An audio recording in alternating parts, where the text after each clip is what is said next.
বন্ধুরা, champions trophy India versus Pakistan match চলছে।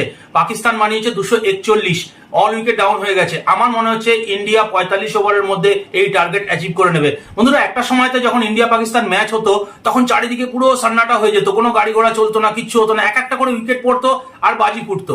কিন্তু এখনকার মাহলটা অনেক চেঞ্জ হয়ে গেছে, সবাই অনেক ম্যাচিওর্ড হয়ে গেছে, অত ইমোশনস আর নেই। ইভেন প্লেয়ার্স যারা আছে তারাও কিন্তু এখন বলে যে ইন্ডিয়া পাকিস্তান ম্যাচ হচ্ছে ইটস জাস্ট অ্যানাদার গেম, মানে আর একটা খেলা আর কি, আর কিছু ব্যাপার না। কিন্তু আমরা যখন ছোট ছিলাম, যখন সচিন ব্যাটিং করতে আসতো এবং ওই সময়তে যে ফিলিংস গুলো হতো, সেই সময়টা একটা অন্যরকম ইমোশনস থাকতো, কিন্তু এখন সামহাও সেই ইমোশনসটা নেই। কিন্তু আজকে চ্যাম্পিয়ন্স ট্রফি বলতে গেলে এটা আমাদের কাছে ফাইনাল, কারণ আমরা এই ম্যাচটা যেই মুহূর্তে জিতবো we are through to semifinal. আমার মনে হচ্ছে ইন্ডিয়া, সাউথ আফ্রিকা, অস্ট্রেলিয়া আর নিউজিল্যান্ড, এই চারটে টিম সেমিফাইনালে যাবে এবং ইন্ডিয়া আর সাউথ আফ্রিকার ফাইনাল হবে।